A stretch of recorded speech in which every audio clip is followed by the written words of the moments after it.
오늘 SK 하이닉스 얘기하면서 시장에 대한 평을 같이 좀 들어봤으면 좋겠는데요. 일단은 저는 이제 여기 셋 중에서 제일 막내니까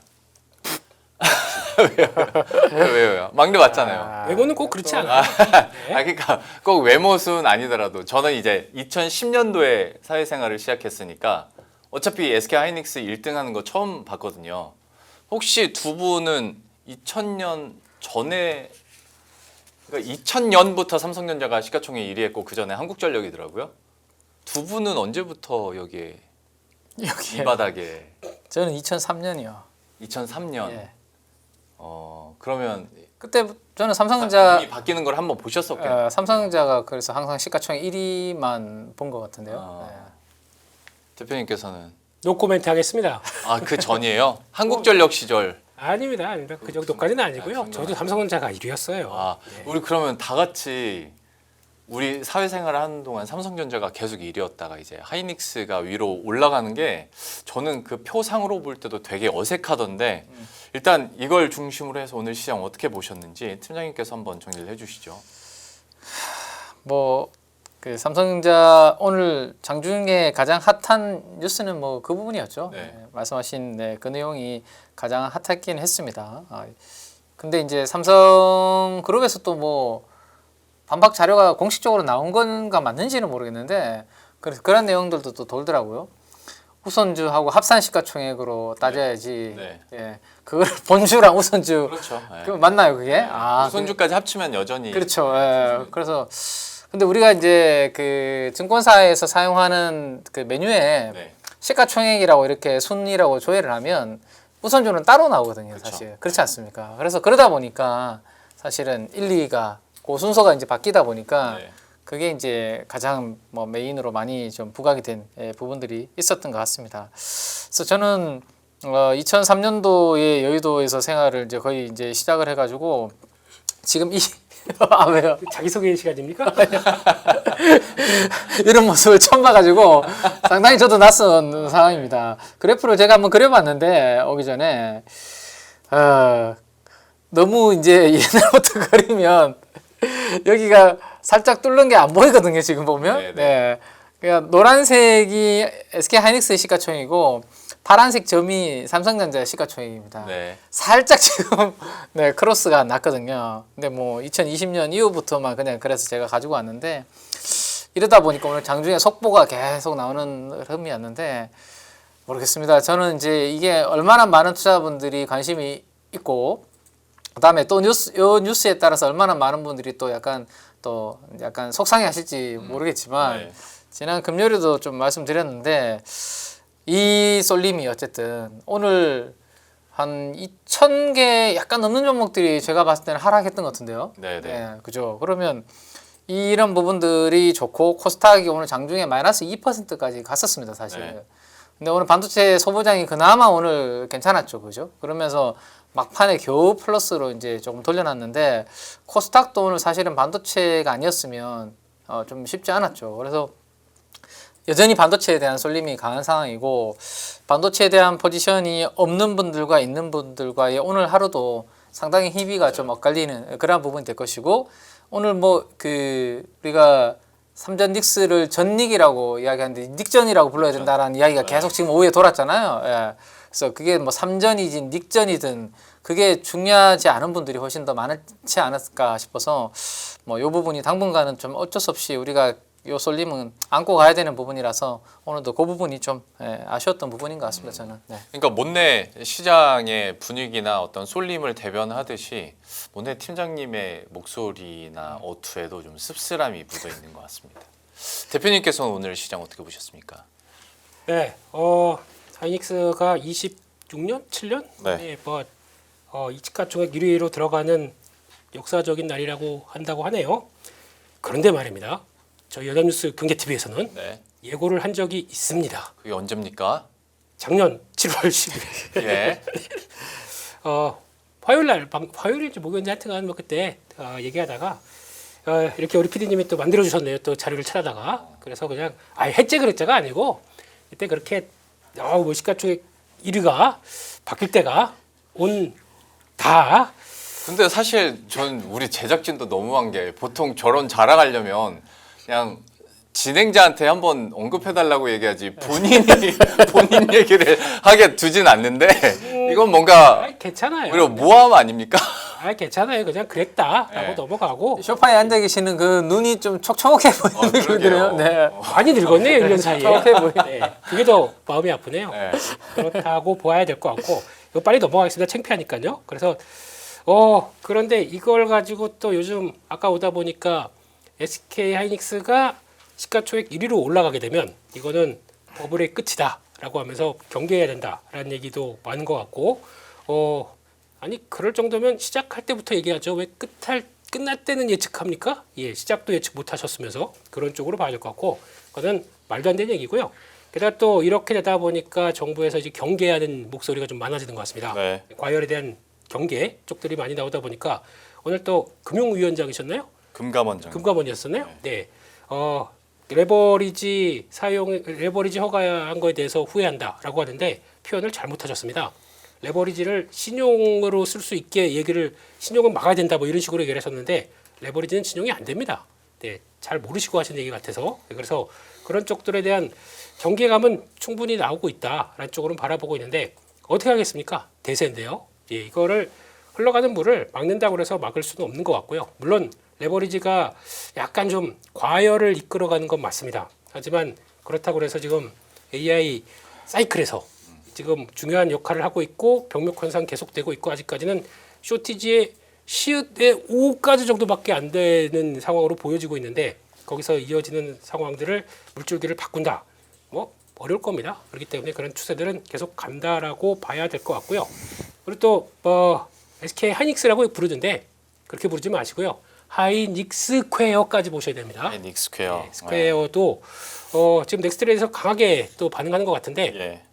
보유 주분이 한 20% 있습니다. 거기다가 주주 가치를 재고를 해서 또 계속 또 확대시켜서 지분 가치를 매입 소각으로 간다. 네. 누가 가장 수익했습니까? 이 얘기는 많이 드렸었죠. 그렇기 때문에 최대 맥스로 스퀘어는 하이닉스의 시총 20% 맥스로 맥스입니다. 가야 되는 게 아닐까라고 생각하면서 오늘 오른 건 조금 좀 오버하는 느낌은 들지만 당일적으로는요. 근데 추세적으로는 이게 시장이 보는 방향이다. 그렇게 보셨으면 좋겠습니다.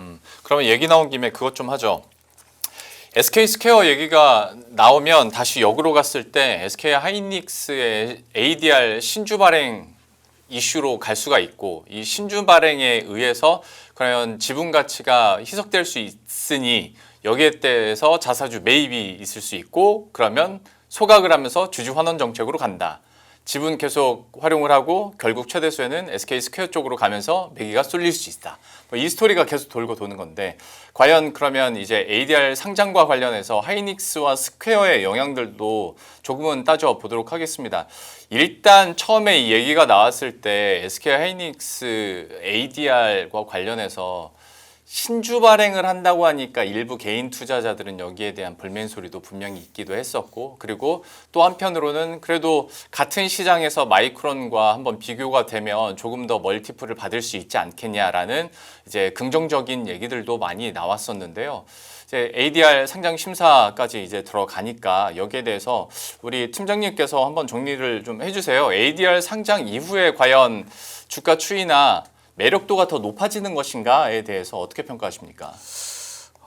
일단은 기업 가치가 뭐 크게 달라지는 건 어떻게 보면 아니잖아요. 네, 기업 가치가 달라지는 건 아니고 다만 이제 거래되는 이제 시장이 달라지는 거죠. 네. 그래서 뭐 저는 이제 이런 이야기 나올 때마다 우리 운동 선수분들 이제 이야기를 많이 드리는데 잘하는 운동 선수분들이 해외로 자꾸 진출하려고 하는 이유가 몸값에 대한 평가를 이제 국내에서 받는 게 아니라 해외에서 받고 싶어 하시는 부분이 큰 거잖아요. 그래서 이제 국내파에서 이제 해외파로 가야 내가 이제 똑같은 실력인데 PER을 해외 가면 높게 받고 내 연봉이 높아지는 거를 그렇게 이제 저는 많이 말씀을 드리고 있거든요. 네. 그래서 SK 하이닉스도 다들 뭐 왜 마이크론이 더 비싸야 되는지 밸류를 높게 받는지 이해할 수 없다라는 부분이 강한데 그게 만약에 미국에 상장되어 있는 게 가장 큰 이유라면 그러면 미국에 상장됐을 때 이제는 그러면 동등한 시장에서 하는데 훨씬 더 우리가 예를 들어서 뭐 수익성도 좋고 HBM도 AI에서 훨씬 더 잘해. 그러면 이제 마이크론 대비해서 SK 하이닉스의 평가가 뒤처질 필요가 있는가라는 이제 이벤트가 남아 있기 때문에 지금 이제 다들 뭐 심사하고 8월 정도 이제 뭐 상장되는 걸로 지금 이야기는 나오고 있지 않습니까? 그러면 예를 들어서 정상적으로 스케줄대로 잘 간다라면 주가는 어쨌든 기대감이잖아요. 적어도 8월 달까지는 이 상장으로 인해서 마이크론과의 뭔가 격차를 좀 줄일 수 있지 않을까라는 기대감이 뭐 충분히 있을 수 있는 그러한 구간인 거고, 지금 삼성전자보다 요즘 약간 SK하이닉스가 상대적으로 강하면서 오늘도 뚫어버렸지 않습니까? 네. 시총을 뭐 번주 기준으로. 그 이유 중에 하나도 당연히 뭐 퓨어한 SK하이닉스도 맞지만 사실은 삼성전자는 약간 그 부분이 지금 스토리가 없는 네. 부분이 있죠. 그래서 이제 한간에는 이제 삼성전자도 그러면 미국에서 상장을 그런 이야기들이 나오는 거 아닙니까? 특히 주주분들은 원하시겠죠. 어떻게 보면. 네, 그래서 이 이벤트는 적어도 8월까지는 좀 이어질 수 있는 부분들이라서 당분간은 SK 하이닉스와 SK 스퀘어 같은 부분들에 저는 모멘텀으로, 왜냐하면 요즘은 이제 혹시라도 이런 부분 작업에 있어서 내 계열사의 다른 또 주주분들을 속상하게 하면 이것도 가만히 안 계시거든요. 네. 그러면 충분히 그 부분들을 또 달랠 수 있는 부분으로 진행이 되기 때문에 괜찮고요. 다만 중간에 약간 슬로우할 수 있는 뭐 부분이 있다라면 저는 한 7월 정도가 되지 않을까 싶거든요. 7월 중순 정도죠. 그러니까 예. 왜냐하면 왜 제가 7월 중순이면 약간 반도체가 슬로우하지 않을까라는 말씀을 드리냐면 이번 주에 후반에 마이크론 실적 발표가 있습니다. 네. 지금 다들 이제는 주가가 단기적으로 강하게 급하게 좀 올라온 상태에서 기다리는 건 뭘까요? 실적 발표에서 충분히 이 주가의 상승을 설명해 줄 수 있는 그쵸. 그러한 내용과 그 다음에 그림을 그려주는 거를 지금 대기하고 주가는 먼저 움직이는 거잖아요. 그러면 이번 주에 마이크론, 7월 초에 삼성전자, 지금 7월 중순이 SK하이닉스 맞나요? 뭐 아무튼 그 정도의 그 이벤트가 일단 단기적으로 끝나면 일단 단기 실적 관련된 모멘텀은 또 이제 끝나잖아요. 네. 그러면 그때쯤에는 약간 이제 주가는 숨고르기 정도 할 수 있을 텐데, 그럴 때가 이제 마지막 이제 8월 달에 이 ADR 상장과 관련 또 이벤트를 앞두고 혹시라도 그때 뭐 약간 눌림이 나온다라면 이렇게 기간 조정이 아마 되지 않을까 싶은데, 지금으로는 쉽게 가격 조정을 우리가 생각할 수 있는 이런 에너지는 아니지 않습니까? 그러다 보니까 쉽지는 않은데, 어쨌든 만약에 그때 뭐 생각했던 조정이 약간 나온다라면 8월 달 이 이벤트를 앞두고 또 약간 관심을 가져볼 수 있는 그런 눌림이 있을 것 같고, 그게 아니라면 사실은 8월까지는 뭐 지금 이 분위기는 좀 이어지지 않을까라고 생각을 하고 있습니다. 설사 7월에 그러면 말씀하신 것처럼 약간 부침이 있더라도 뭐 기회로 활용을 해야 그렇죠. 되는. 뭐 왜냐하면 지금 없는 분들 입장에서는 아까 똘똘한 한 채처럼 이제 똘똘한 한 주 말씀을 하셨기 때문에 다들 이제 반도체 ETF를 팔고 그냥 단일 종목 레버리지를 상품을 매매하시는 분들이 많고, 아니면 SK하이닉스나 스퀘어의 비중이 상당히 상대적으로 많은 ETF를 찾으려고 많은 분들이 지금 하고 있지 않습니까? 네. 그러면 옮겨가는 과정에서 뭐 일반 반도체 ETF를 팔게 되면 그 일반 반도체 ETF에는 삼성전자, 하이닉스도 있지만 밑에 소부장들이 줄줄 달려 있잖아요. 네. 그들을 같이 팔아야 되는 상황들 때문에 사실은 반도체 소부장이 좀 가다가 좀 눌리고 너무 이쪽으로 쏠리면 그런 상황이 만들어지고 있기 때문에 만약에 그때도 마찬가지 아닐까요? 저는 7월 중순에 만약에 살짝 눌릴 때 최근에 되게 되어 있는 업종들 있잖아요. 네. 펀더멘탈은 괜찮은데 너무 이제 이 수급 쏠림으로 인해 소외되어 있는 그들이 약간 반짝할 수 있을 것 같은데, 그 반짝할 때 그 반짝하는 쪽을 따라갈 것이냐, 아니면 눌려 있는 이 전닉 쪽으로, 닉전 쪽으로 갈 것이냐, 요거를 이제 판단을 잘 하셔야 되는데, 없는 분들한테는 요거 반짝할 때는 그때라도 뭐 분할로 조금이라도 또 담을 수 있는 뭐 그런 뭐 기회로 활용을 해야 되지 않을까요? 뭐 지금 이미 이렇게까지 올라오고 있는데도 아직 안 담으신 분들한테는 뭐 그럴 때라도 눌리면 혹시라도 뭐 기회로 활용해야 되지 않을까 싶습니다. 그러니까 이렇게 뭐 강하게 오르고 있는 상황에서 추가 상승은 거의 이제 디폴트 값처럼 많은 분들이 생각을 하고 계시기는 한데 작년부터 이제 SK 하이닉스에 대해서 시총 1위 말씀하셨던 분께 여쭤보자면 퇴근하셨어요. 퇴근하셨습니다. 네. 증권사에서 SK 하이닉스 목표 주가가 그 430만 원이 나왔어요. 네. 혹시 대표님께서는 SK 하이닉스 굳이 정한다면 목표 주가 어느 정도로 보세요? 그거를 정하는 게 의미가 없고요. 네. 원래 주식을 매매하는 입장에서는 물이 흐르는 대로 가야 됩니다. 그게 맞는 거지. 거기서 목표가가 얼마쯤 하겠지만 개인적으로는 그 그러면 이상 얼마를 말해달라고 하진 않겠고 그 이상입니다. 개인적으로는. 네. 진짜. 네. 그렇게. 근데 중간에 제가 생각하는 변화는 네. 우리가 이제 펀드나 아니면 또 매매가 들어갈 때 네. 고민이 많은 것들 중에 하나가 이제 주가가 오르다 보니까 주가 자체가 올라서 100만 원 단위가 이상이 되게 되면 고민이 되는 게 비중에 대해서 고민을 할 수밖에 없어요. 내가 네. 저게 단주를 0.2주를 살 수도 없고 네. 그렇게 되면은 액면 분할이 나올 수밖에 없습니다. 액면 분할에 대한 얘기가 본격적으로 나오는 게 전 개인적으로 하반기라고 생각합니다. 네. 3분기나 4분기 때 아마 또 다른 주주 가치의 환원이라고도 볼 수 있겠죠. 그게 체력이 돼서 그만큼 반영해서 고가인 종목들은 분명히 액면 분할 얘기가 나오게 되면 그때 한 번 더 레벨업이 될 수가 있기 때문에 그때는 그때 가서 목표가를 따로 보도록 하겠습니다. 네. 사실 150만 원 그러니까 100만 원 중반대 넘어서면서부터 사실 액면 분할 얘기는 점점 더 나오기 시작했었는데 이제 300만 원을 앞두고 있기 때문에 진짜 진지하게 좀 개인 투자자들이 좀 얘기를 하고 기대를 하고 있는 것 같고요. 관련해서 한 가지만 더 여쭤보면 오늘 또 얘기 많이 나왔던 게 물론 SK 스퀘어도 어떤 지분 가치에 대한 기대감들 그리고 물론 자체 모멘텀들도 있겠습니다만은 그걸로 기대감을 많이 모았고 주가도 잘 가는데 하다 보니까 삼성엔 없니? 삼성에는 삼성생명 또 지분 가치 다시 재평가해야 돼. 이런 얘기들 많이 하시더라고요. 그러면 그 지분 가치 관점에서 봤을 때 SK 스퀘어하고 삼성생명에 대해서 지금 관심을 갖는 거에 대해서는 좀 어찌 보시는지 짤막하게 팀장님과 대표님 두 분께 모두 좀 여쭤보겠습니다. 팀장님은 어떻게 보십니까?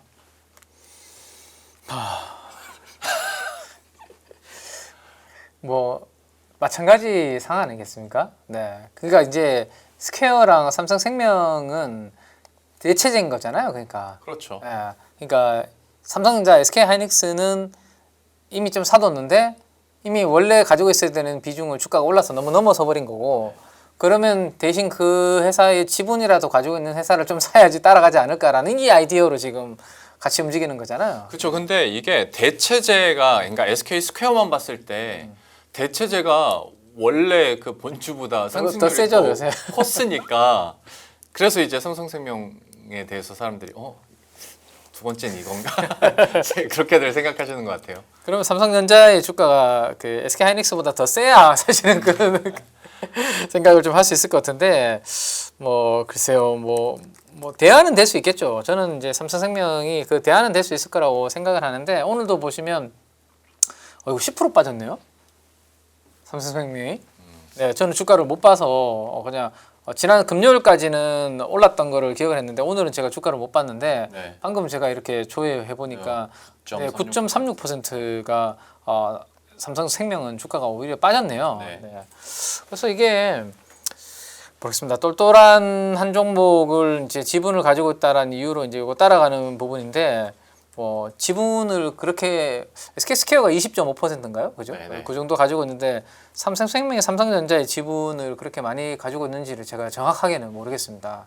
수치적으로. 네, 수치적으로 제가 8.6% 있습니다. 8.6% 가지고 있다고 네, 이야기를 하시는데 그걸 가지고 삼성생명을 뭐 따라가서 매매하는 거 그럼 삼성전자의 주가가 계속 오르면 사실은 충분히 뭐 트레이딩할 수 있는 부분이 될 수 있을지는 모르겠으나 삼성전자를 그냥 하는 게 더 낫지 않을까요? 삼성생명 뭐 왜냐면 우리 개인 투자분들은 내가 한 종목 다 살 수 있는 비중이 캡이 지금 있는 거 아니잖아요. 네, 그렇죠. 근데 굳이 왜 삼성생명을 이거를 해야 되는지. 근데 SK 스퀘어는 이제 외국인이나 기관 투자가들 입장에서는 충분히 그런 부분들을 볼 수 있는 거고 고민이. 근데 주가도 앵커님 말씀하신 것처럼 사실은 어느 구간에서는 탄력이 하이닉스보다 더 세니까 사실은 그런 부분들을 한번 관심 가지는 그리고 이벤트도 단기적인 이벤트가 지금 8월 달까지 있잖아요.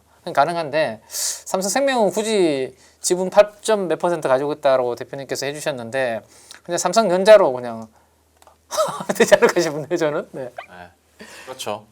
아 그리고 이게 약간 그 본주의 그 섹터 분류라고 해야 되니까 그게 또 스퀘어랑 삼성생명이랑은 또 달라서 저쪽은 지주회사 쪽으로 되나요? 그렇죠. 네, 지주회사. 이쪽은 지주이자 네. 거기도 이제 금융 쪽으로 잡히는 것도 있긴 한데 삼성생명은 또 이제 약간 보험 쪽으로 봐버리기 시작하면 이것도 약간 되게 이게 무거워지니까. 그 이번에 연준 FMC 회의를 했잖아요. 네네. 신임 연준 FMC 회의하고 난 다음에 이제 연중 금리 인상이 연말에 한두 번 있는 것처럼 지금 약간 바뀌었지 않습니까? 네. 근데 그게 강해져야 되거든요. 어쨌든 보험 섹터가 조금 그렇죠. 움직이려면 그 부분이 조금 세져야 되는데 이번에 태스크포스 5개 만들고 뭐 여러 가지들을 해서 추후에 계속 이제 이야기하겠다라고 했는데 소통은 줄이고 그죠?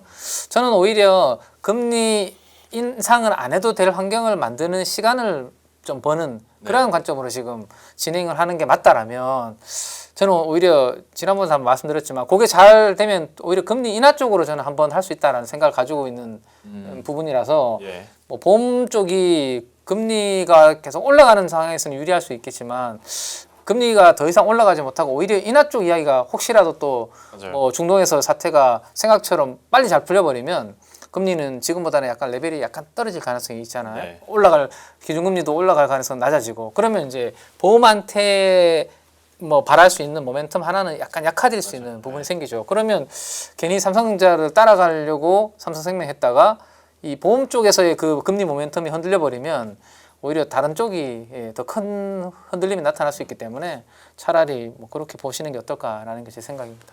그러니까 말씀드렸던 딱 이 부분이 이겁니다. 그러니까 SK 스퀘어는 하이닉스랑 주주 환원만 보면 되는데 삼성생명은 벌써 이제 금리 얘기하시잖아요. 그렇죠. 예. 네, 금리가 껴버리니까 그러면 그만큼의 퍼포먼스를 낼 수 있을까에 대한 갸우뚱함이 아직은 좀 있는 것 같고 대표님께서는 좀 어찌 보십니까? 스퀘어나 삼성생명에 대해서도 첨언을 해주신다면. 네, 일단 스퀘어 같은 경우는 이번에 ADR 관련된 쪽과 이제 민첩하게 보셔야 됩니다. 이번에 ADR 관련된 쪽이 이제 오늘 SEC에서 이제 결정이 나서 이제 본격적인 절차가 들어갈 걸로 보여지는데 여기서 이제 중요한 게 발행하는 주수가 2.5% 정도를 예상을 합니다. 근데 그게 우리나라 돈으로 하게 되면 규모가 한 40조 원대 정도쯤 네. 되는 걸로 알고 있는데 이게 잘 보시게 되면 그러면 원래는 스퀘어가 그러면 지분 가치가 주식 수가 늘어나다 보니까 이거에 따라서 당연히 희석 효과 들어오는 거 아니냐라는 쪽에서 걱정을 했었는데 그 걱정했던 때가 저점이네요. 왜 그러냐면 이게 유통 물량이 늘어난다고 하더라도 그게 어디 늘어나서 당장 팔 수 있는 것도 아니고 그러면 잠기는 거죠. 네. 그러면 아무 상관이 없습니다. 그렇기 때문에 그에 따른 락업 효과를 보셔야 될 것 같고 두 번째는 SK하이닉스가 갖고 있는 2.1% 자사주를 이걸 겨냥해서 미리 소각합니다. 소각을 하게 되면 발행하고 소각하고 똔똔 끝이잖아요. 그러니까 아무 영향이 없는데 그걸 가지고 좀 걱정을 시장이 많이 했다라는 쪽들이고 마지막 세 번째는 이번에 SK하이닉스가 이제 FCF라고 하는 현금 흐름이 지난번에도 잠깐 나왔지만 자사주 매입 100만 주 할 수 있다 이런 얘기가 나왔는데 제가 그때 100만 주 더 할 수 있다라고 말씀을 드렸던 이유는 FCF 현금 흐름은 올해 100조가 넘어갈 걸로 보여집니다. 그렇게 됐을 때 그러면 100조가 돼서 그건 아니고 100조가 됐을 때 그러면 이 부분과 내년에 갔을 때 200조 가까이 되는 부분까지 생각하게 되면 그 큰 현금 흐름을 어디다 맡길 수도 없는데 그럼 당연히 주주 환원 쪽으로 들어간다. 네. 그러면 당연히 더 가치가 더 높아지는데 그에 따라서 그러면 그 자사주 매입을 따라서 혹시나 소각으로 들어갔을 때 그에 따른 그 베타 계수라고 하죠. 베타 계수는 어디가 더 커지겠습니까? 그러면 당연히 스퀘어가 더 커지겠죠. 그것까지 장기적으로 보다 보니까 이런 형식으로 나간다라고 봐야 될 것 같고 두 번째로 그 삼성생명 관련된 쪽들은 이게 정부 정책에 따라서 바뀔 수밖에 없습니다. 금산법 관련된 쪽에서 이제 금융사가 비금융 쪽에 지분을 갖고 있었을 때 약간 10%인가요? 예, 그렇게 넘는 부분은 강제 매각할 수밖에 없고 그게 점점 더 줄을 수 있다라는 쪽으로 얘기가 나오다 보니까 그에 따른 부담감이 좀 커질 수밖에 없겠죠. 그럼 강제 매각입니다. 그렇죠. 그래서 그러면 기존에 알고 있던 내 삼성생명의 지분 가치가 이만큼 지금 될 걸로 알고 있는데 점점 혹시나 축소가 돼서 더 팔린다라고 하게 되면 그러다 보니까 삼성화재도 같이 매각이 동시에 이루어지는 부분들이죠. 그렇기 때문에 그런 것까지 보시게 되면은 아마 그런 매각 위험이 없다는 쪽으로 봤을 때는 제가 보기에는 삼성물산이 훨씬 더 좋을 것 같다라고 봐야 될 것 같고 삼성물산이 간다. 그러면 백기사 효과를 했던 KCC까지 보셔야죠. 둘 다 같이 그러네요. 영향을 끼칠 테니까 그런 쪽으로 구도를 잡아보시는 게 좋겠다. 그렇게 보고 있습니다. 알겠습니다. SK 하이닉스부터 시작해서 SK 스퀘어 그리고 이제 삼성생명 이야기까지 잠깐 들어봤고요. 여기에 대해서는 이 정도로 정리하겠습니다. 오늘 뉴스가 많이 있었던 것 중에 하나 이거는 짤막하게 팀장님께만 잠깐 듣고 넘어가겠습니다. MSCI 관련한 건데요. 이거 선진국 그 관찰 목록에 들어가느냐 마느냐. 우리 골드만삭스 형님께서는 못 들어갈 것 같다라고 얘기를 또 했었고 네. 기대감들은 있는데 여기에 대해서 되게 많은 분들이 이게 시장도 많이 올라가기도 하고 대책으로서도 있고 외환 시장도 24시간 돌아가다 보니까 이제 실제적인 기대감들을 좀 많이 하시는 것 같더라고요. 예전에는 그냥 들어가면 좋지 약간 이거였는데 이 이벤트에 대해서는 좀 어떻게 평가하고 계십니까? 뭐 들어가면 뭐 좋겠죠. 왜냐하면 선진국 지수에서 거래되는 이제 추정하는 자금들이 훨씬 더 크기 그럼요. 때문에 뭐 우리도 이제 드디어 선진국으로 평가받고 그쪽으로 들어가면 뭐 장기적으로 좋은 거겠지만 사실은 저는 안 돼도 그만이라고 생각을 하고 있습니다. 왜냐하면 뭐 안 된다고 해서 우리가 달라질 거는 크게 없는 것 같거든요. 지금 우리가 주가가 왜 올랐는지를 생각을 하는 게 중요한데 그냥 그 선진 지수에 대한 기대감으로 만약에 올랐으면 4천에서 9천이 온 거라면 다시 4천 가야 되거든요. 그렇잖아요. 근데 이거는 계속 지금 우리가 시작한 지 지금 29분 정도 됐네요. 약 30분 정도 됐네요. 계속 반도체 이야기했잖아요. 약 30분 동안 사실 반도체 이야기 했거든요. 예. 그 이야기는 반도체가 실적 기반으로 증시를 끌고 왔기 때문에 이거는 펀더멘탈 기반한 지금 장세잖아요. 근데 여기에서 MSCI 지수가 우리가 안 됐다고 해서 반도체가 덜 팔리냐? 그다음에 2분기 실적이 뭐 하향 조정되냐? 전혀 관계가 없다라는 거죠. 그래서 그냥 뭐 기대했던 분들한테는 이것도 다음으로 연기되겠네. 뭐 이런 부분들 정도의 임팩트지. 이걸로 인해서 저는 우리 증시의 뭐 추세적인 방향성이 바뀐다? 전혀 이런 건 없는 것 같고 만약에 뭐 우리 6월 말에 뭐 FTSE 뭐 또 리밸런싱 있고 연기금 뭐 있잖아요. 네. 다 그게 영원히 지속되는 이벤트면 파는 게 맞는데요. 그 일시적인 수급적인 이벤트잖아요. 네. 그렇기 때문에 그런 부분들은 이 시장의 추세적인 방향성을 바꾸는 이벤트는 아니라고 생각되기 때문에 별로 저는 크게 신경 쓰고 있는 이벤트는 아니다라고 다시 한번 말씀드리겠습니다. 알겠습니다. 저도 인지하지 못했는데 진짜 30분 동안 반도체 했군요. 저희. 네. 한 번만 더 해야겠습니다. 왜냐면 이거는 이제 대장주 쪽은 아니고 그 소부장에 대한 그 밝은 날은 언제 올 것인가. 오늘 그러니까 반도체 소부장들은 괜찮았는데 그러니까 코스닥 시장의 어떤 상대적인 이 계속 언더퍼폼이 언제까지 계속될 것인가에 대한 궁금증들이나 답답함이 좀 있습니다. 그리고 이거를 한 발짝 좀 양보하고서라도 그러면 반도체 소부장은 언제 진짜 지속적으로 가나?에 대해서도 많은 분들이 좀 궁금해하시더라고요. 이건 대표님께서 좀 얘기를 해주시죠. 큰 그림에서는 일단 코스닥 시장이고 네. 두 번째는 그러면 얘네들이 다 못 간다 하더라도 반도체 소부장은 그러면 좀 지속적으로는 갈 수 있나? 그래도 6월 들면서 이런 소부장들이 한 번씩 칠 때가 점점 더 잦아지고 있는 것 같긴 한데 좀 어떻게 평가하십니까? 반도체 소부장 여전히 좋게 봅니다. 근데 빠질 때마다 와서 욕하시더라고요. 네, 네가 좋다게 보는데 왜 주가 안 가냐 그러면서 네. 욕하시는데 올라가면 또 가만히 계시고 타이밍은 네. 알아서 타이밍까지 저희가 정해드리는 무슨 그런 방송 아니기 때문에 그거는 본인의 툴에 따라서 맞게 하시고요. 네, 그때마다 기분 바뀌게 되면 그게 주식 어떻게 하겠습니까? 근데 처참해요. 코스닥 종목들 보게 되면 그나마 그런 얘기 드렸거든요. 코스닥은 지수가 움직이는 게 아니다. 네. 섹터가 움직일 것이다. 네. 그렇기 때문에 그 섹터를 누가 끌고 어떻게 진행되느냐가 제일 중요하다. 근데 그 중에 한 유력한 후보로 코스닥 소부장을 보고 있다라고 말씀을 드렸고 게다가 또 성장에 대한 그러니까 지금 시장에 관심이 가장 많은 게 이번에 승급제 관련된 쪽에서 프리미엄군에 종목들 70개가 들어갈 텐데 그중에서 누가 많이 들어갈 것이냐. 근데 지금까지 나온 기준으로 보게 되면 대부분 매출과 실적과 성장을 얘기를 하는데 거기서 들어갈 수 있는 종목까지 본다 그러면 벌써 후보군으로 유명 블로거들이 또 찾은 쪽들은 거의 다 반도체 소부장 쪽입니다. 네. 그렇게 될 수밖에 없죠. 그러다 보니까 정부가 약간 턴한 게 아니다.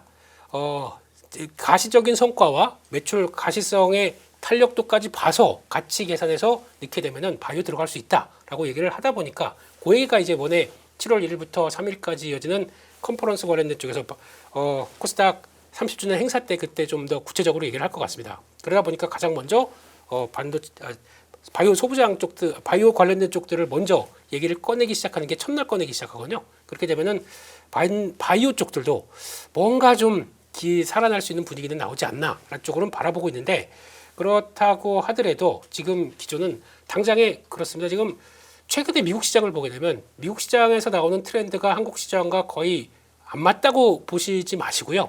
그대로 많이 영향을 끼칩니다. 근데 최근에 지난주 금요일 날 휴장 들어가기 전에 미국 시장의 동향을 보게 되면 AI 하드웨어가 거기도 중심입니다. 근데 그 중에서 반도체 소부장 장비 쪽들이 오히려 그보다 더 빠르게 올라갔습니다. 괴리가 더 많이 벌어지기 시작해요. 국내 업체들하고. 그래서 그렇게 되면은 당연히 그걸 반영을 할 때가 오겠는데 코스닥이 워낙 약하다 보니까 네. 이게 언제 어떻게 들어올지 모르는 상황들이죠. 그래서 스터디를 해보시고 그런 쪽에서 장비 쪽에서는 그래도 4분기부터는 그러니까 하반기부터는 적어도 P4, 평택4에서 들어갈 수 있는 전공정 장비들은 어느 정도 다 계획이 돼 있고 그러면 바로 매출에 잡힐 거 아닙니까? 거기에 떠나서 또 들어갔는데 선단 공정은 물론이거니와 HBM 쪽을 더 강화시키겠다고 하는 삼성전자의 의도와 또 하이닉스도 마찬가지죠. 그렇게 됐을 때 나올 수 있는 실적 흐름들을 보게 되면 올해가 아니라 내년에 가파르게 PR이 떨어지는 그러니까 멀티플이 오히려 실적은 더 나오는데 주가가 이 상태로 간다 그러면 떨어지는 종목들이 있다는 것을 지난번에 한번 보여드렸을 겁니다. 한 2주 전쯤에 다시 보기 하시고요. 그래서 연합뉴스 경제TV가 중요한 겁니다. 네, 좋은 컨텐츠로. 그래서 그때 나오는 종목들이 그런 기조가 돼 있다라고 하게 되면 그때 보여드렸듯이 전공정 장비들이 훨씬 더 그런 뚜렷한 기조가 나올 걸로 보여지고 있기 때문에 지금은 비싸 보여도 나중에는 싸 보일 수 있는 그러니까 싸 보이는 게 상대적인 관점들이죠. 그렇게 되면은 고퍼에 사서 저퍼에 팔라라고 얘기하는 게 지금은 반도체 장비 쪽들이 나올 수가 있기 때문에 봐가시고 소재 쪽들이 조금 좀 분위기가 달라졌어요. 저는 소재는 좀 늦게 움직일 줄 알았는데 소재 쪽들이 반영이 되는 이유가 생각보다 가시성이 더 높아진 종목들이 나옵니다. 왜냐면 퀄 테스트가 들어갔는데 이제 통과가 돼서 이게 나올 것이다라고 하는 하이닉스양 종목입니다. 그냥 찍고 말씀드릴게요. 그런 종목들이 오히려 지금 실적을 더 많이 끌어올리는 분위기인 것 같아서 소재 쪽도 보셔야 되는데 선별적인 소재부터 보시는 게 좋겠다는 쪽으로 보게 되면 뭐 관심 있으시면 조금만 스터디해 보세요. 그럼 증권사 리포트들 다 나와 있기 때문에 거기서 발견할 수 있다. 그렇게 보셔야 될 것 같습니다. 대표님께서는 반도체 소부장에 대해서는 긍정적으로 얘기를 해주셨고 실제로 그랬듯이 전공정이 조금 더 튈 수 있고 강세를 기록할 수 있다 얘기를 해주셨고 마지막에는 이제 소재 분야도 생각보다 좀 빨리 실적 가시성에 의해서 좀 주가도 반응을 해줄 수 있겠다라고 얘기를 해주셨는데 마찬가지로 팀장님께도 근데 팀장님께서는 이제 ETF에도 관심이 많으시고 앞에서도 수급 얘기를 잠깐 해주셨으니까. 그러니까 반도체 전공정에 대한 긍정적인 스토리는 저도 이해를 하는데 수급적인 측면으로 봤을 때 ETF에서 매도가 나왔으면 삼성전자나 SK하이닉스는 워낙 이제 들어가 있는 ETF들도 많고 그리고 이제 레버리지 상품도 있고 본주에 대한 매수세도 있고 해서 걱정이 덜한데 진짜 ETF에서 반도체 관련한 매도가 나왔을 때 직격탄을 맞는 게 이런 소부장 쪽이잖아요. 네. 그러면 수급이 받쳐주질 않으면 스토리가 좋다 한들 지금 살아날 수 있을까에 대한 약간 그러니까 좀 확신이 없어요. 어떻게 보시는지 어떤 수급적인 측면으로 봤을 때 반도체 소부장. 그나마 다른 테마나 그 섹터 구분보다는 소부장이 그래도 수급적으로 나은 편인 것 같아요. 네. 왜냐하면 그 형님들이 돈을 많이 벌면 네. 그 낙수 효과 때문에 이제 투자 이어지고 그러면 투자 이어지고 가동률 높아지면 당연히 장비 소재 순으로 이제 좋아질 거다라는 생각은 우리가 할 수 있거든요. 네. 소부장은 그 정도의 스토리는 나오는데 나머지들은 아예 그런 것까지도 지금 아예 그조차 지금 없는 상황입니다. 특히 바이오는 오늘 제가 바이오 애널리스트 분하고 이제 오후에 잠깐 한 40분, 45분 정도 미팅을 했는데 악재가 나와도 관심이 없고 호재가 나와도 관심이 없대요. 슬프다. 예, 그러니까 무풀보다 악플이라는. 예, 내가 맡고 있는 이 섹터는 아예 지금 옛날 같은 그러니까 악재가 나오면 좀 빠졌으면 좋겠는데 아예 악재가 나와도 시장에 신경을 안 쓴다는 거죠. 네네. 다른 쪽에 다 관심이 가 있으니까 그게 지금 더 슬픈 섹터인 것 같거든요. 제가 봤을 때는. 그래서 반도체 소부장은 보면 그래도 한 번씩 조금 시장이 약간 안정차일 때는 툭툭 튀어오릅니다. 왜냐하면 그쪽은 원래 하반기부터 내년까지 뭔가 돈 벌 수 있는 그런 그림들이 보이거든요. 그러다 보니까 이제 좀 빠지면 싸게 살려고 하는 소부장 쪽은 누군가는 이제 있는 거죠. 근데 이제 문제는 완전히 다른 쪽 소외된 그 친구들. 거기가 제가 봤을 때는 문제고, 요거 그림 잠깐만 한번 보여드리면 네. 이게 2025년도 이후에 코스피하고 코스닥에 지금 벌어지고 있는 상황입니다. 네. 예, 당연히 파란색이 코스피고 코스닥은 지금 뭐 노란색이잖아요. 여기에 많은 비중을 차지하고 있는 게 반도체 소부장, 그다음에 뭐 바이오, 2차 전지 뭐 이런 쪽인데 그나마 반도체 소부장이 그 정도 역할을 해줘서 노란색이 저 정도 지금 버티고 있는 거지. 만약에 반도체 소부장도 못 버텼으면 사실은 이 괴리는 상당히 지금 더 벌어지는 그런 그림들이 만들어졌거든요. 그러면 여기에서 조금 더 코스닥이 그러면 움직이는 흐름이 만들어지려면 사실은 코스닥이 코스피 대비해서 실적으로 우리가 볼 수 있는 건 아니잖아요. 그렇다고 코스피처럼 뭐 밸류가 8배도 아니고 이거 밸류도 뭐 지금 보시면 거의 30배 가깝게 되고 이러니까 결국 제가 봤을 때는 이번에 수급도 이렇게 빠져나갔고 아니면 뭐 아까 앞에서도 말씀드렸던 금리의 방향성이 약간 바뀔 수 있다라는 기대감만 좀 주면 사실은 바이오는 지금 다른 뭐 모멘텀보다 그것만 하나 나와도 생각보다 그러면 금리 안 올릴 수 있겠네라는 기대감만 생겨도 바이오는 그래도 좀 약간 꿈틀할 수 있는 부분들의 환경은 조성될 수 있거든요. 그렇게 됐을 때 비로소 다시 우리가 코스닥도 지금 우리 뭐 2천 스탁이었나요? 원래 뭐였죠? 3천 스탁이요. 3천 스탁. 그죠? 그 이야기 꿈꿨었잖아요. 네. 근데 지금 괴리가 지금 많이 벌어졌습니다. 950 되나요? 지금 네. 60 되나? 아무튼 네. 빨리 1000이라도 회복해야 되잖아요. 지금 그러려면. 네. 그러면 어쨌든 중동의 이 사태가 트럼프가 빨리 좀 해결을 해서 금리가 더 이상 안 올라갈 수 있고 오히려 인하할 수 있다라는 믿음이 좀 생기고 그러면 그때 소외됐던 바이오가 좀 움직였을 때 그때가 약간 괴리를 좁힐 수 있는 환경이 될 것 같고요. 그렇지 않으면 코스닥도 당분간은 뭐 반도체 소부장이 계속 중간중간에 이렇게 주도할 수밖에 없는 그런 분위기인 것 같습니다. 아 이거 국민 성장 펀드로 어떻게 안 됩니까? 뭐 그 돈은 다 어디 갔습니까? 나중에 5년 동안 나눠서 들어오는 거긴 한데 답답합니다 지금은. 네. 이게 정부 정책발도 아직까지는 반응을 좀 안 해주다 보니까 답답한 상황인 것 같습니다. 그래도 반도체 소부장 쪽으로는 그나마 조금씩 희망을 갖고, 저는 그러니까 대장주들이 가는 거에 비해서 이렇게 낙수 효과가 없을 수 있나 싶긴 한데 또 어쨌거나 따지고 보면 여기는 낙수 효과 기대감이라도 있지. 다른 쪽하고 비교해 보면 네, 완전히 그나마 다행입니다. 그러게요. 바이오나 저쪽 가지고 계신 분들은 정말로 아마 힘드실 것 같아요. 그러게요. 이거 참. 그래도 네. 네, 때가 다 있습니다. 그렇죠. 때, 타이밍. 네. 네. 기억하실지 모르겠지만 2008년도, 2009년도 그때 금융위기 나오고 네. 그때 이제 당연히 유동성이 확 커지고 그러면서 이제 사이클 돌아간다. 반도체가 한번 쫙 끌었죠. 대형주 장세 나왔었죠. 그리고 2010년도 이후부터 네. 2011년도까지 네. 그러다가 약간 좀 정체되다가 그때부터 제 기억입니다. 2012년도부터 한 2010년대 중반 때는 기억하실지 모르겠지만 그때는 닭바라고 그랬습니다. 네. 그게 무슨 얘기냐면 닥치고 바이오입니다. 네. 예, 그렇게 나왔었고 그때 가장 핫했던 섹터가 또 뭐였냐고요? 화장품이었습니다. 네, 중국인들 들어온다. 그리고 또 기억하실지 모르겠지만 그때 가구주가 있었습니다. 제 기억으로 그랬었어요. 그때 왜 먹은 것만 기억나죠? 손절한 거는 마음이 아프고 근데 그때도 폭등했었죠. 1인 가구 늘어난다 그러면서 그때 그런.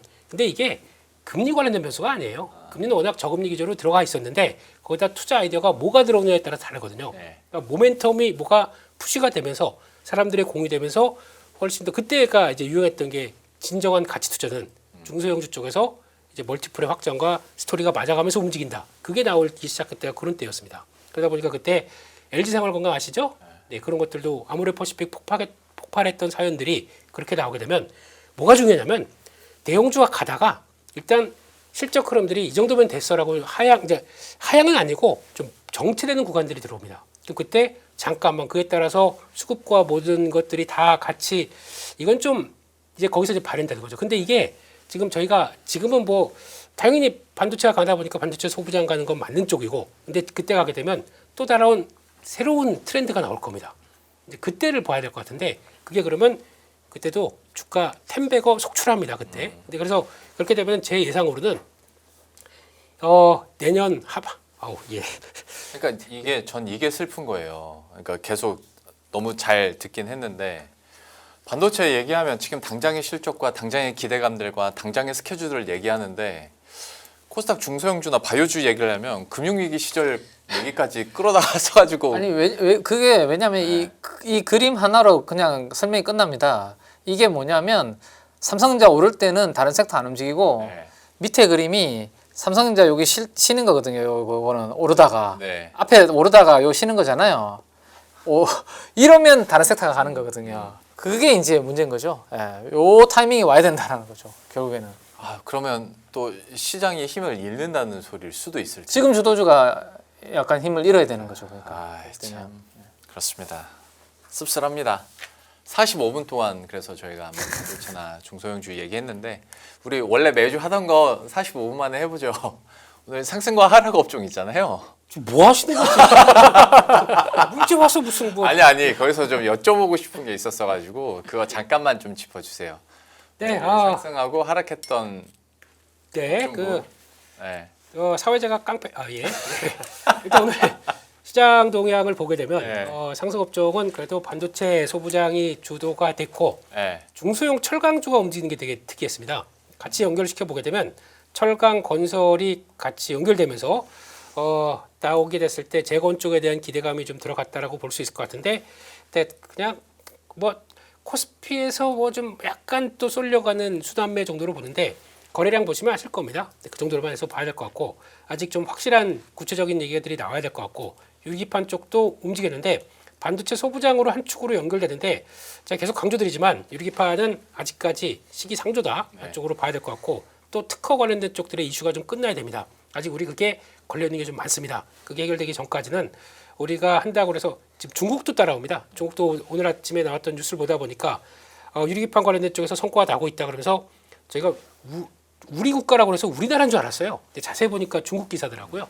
그래서 보게 되면 의외로 TGV 쪽에 전극 관련된 쪽도 따라오고 있고 이거 빨리 해결돼야 될 텐데라는 생각이 들다 보니까 그렇게 보셔야 될 것 같고 하락 쪽들은 오늘 금융주 요즘 증권주가 많이 힘들어요. 증권주 밀리고 보험, 금융 금리 인상된다면서요. 근데 왜 이렇죠?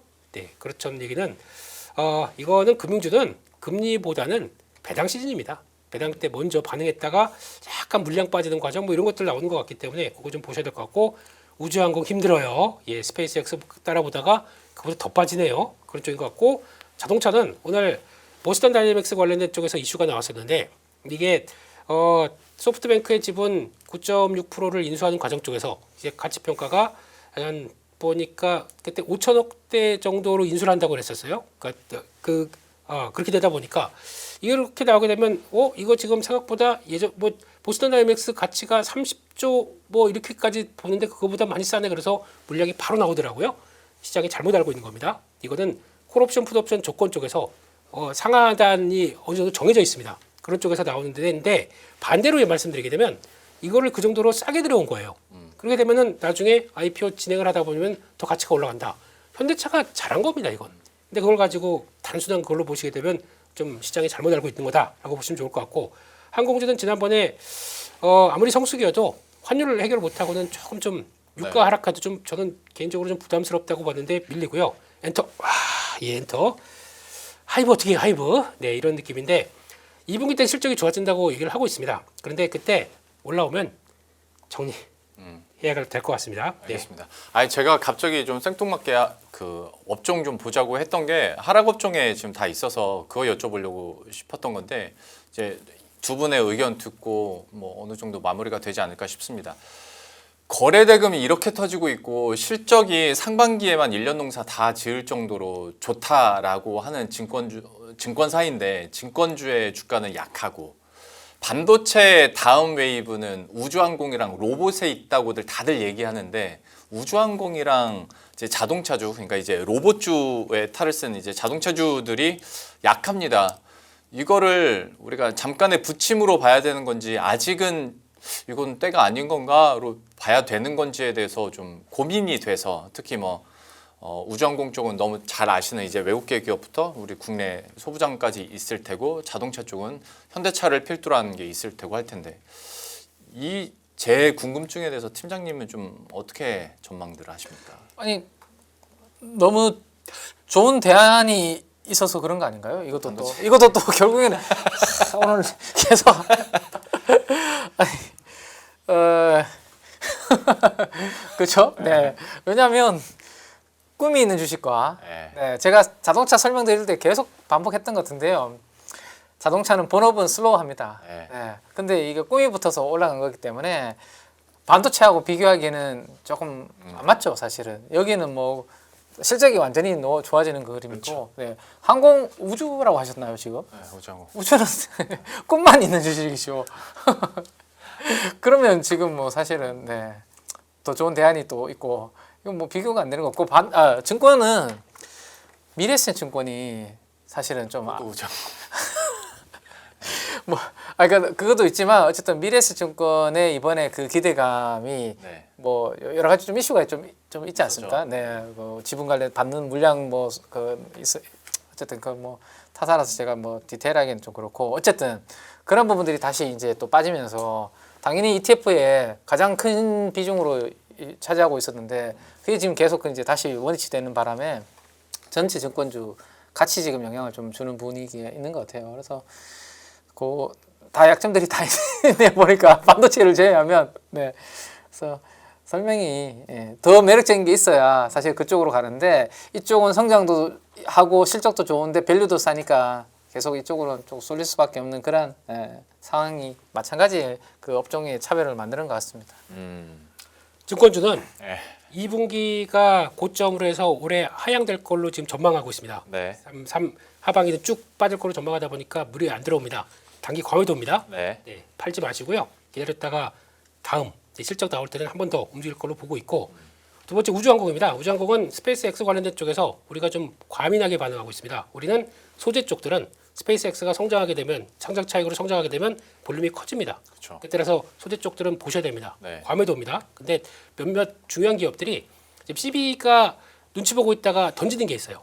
그러다 보니까 좀 더 수급 때문에 더 꼬여가는 종목들이 있는데 오히려 이런 때 사고는 싶은데 아까 우리 팀장님 말씀하셨듯이 반도체 때문에 그렇다고 하더라도 과매도는 분명히 변화가 나올 거라고 보고 있고 그렇죠. 그래서 일단 자리는 한번 눈여겨 보셔야 될 것 같고 마지막으로 얘네들은 떨어질 때 너무 많이 떨어져요. 받는 게 없습니다. 그러니까 오늘 물량 이거는 정리해라고 하게 되면 가차 없지 않습니까? 그냥 종가까지 쭉 밀리는데 호가 그렇게 분봉 보면 드르륵 나오고 있는데 누가 거기서 받치겠습니까? 그러게요. 그러니까 이거 끝날 때까지 보자라는 쪽들이다 보니까 이렇게 나오는데 근데 지나고 나게 되면 요 자리 언저리가 이제 더 빠질 수 있어요. 더 빠질 수 있는데 거기가 이제 저점인 경우가 많았기 때문에 그렇게 보시고 마지막으로 로봇 쪽은 지금은 이렇게 보는데 보스턴 다이내믹스 IPO가 진행이 이제 구체화되기 시작하면서 얘가 나올 때 분명히 빅테크 기업들이 이제 들어옵니다. 지분 달라고 들어옵니다. 그때는 펌핑이 됩니다. 그렇게 됐을 때는 그때 또 아마 현대차 지금 가격대 아닐 거예요.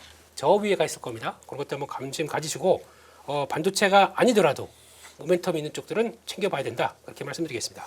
그러니까 약간 ETF 관점에서 봤을 때도 뭐 이게 정답인 건 아닌데 그리고 이제 다 기사화가 됐으니까 말씀드리는 건 각 운용사에서 뭐 다음 달 내지 그 다음 달까지도 현대차 그룹주 관련된 ETF 상장 일정이 많이 나오죠. 엄청 쌓여 있거든요. 그러니까요.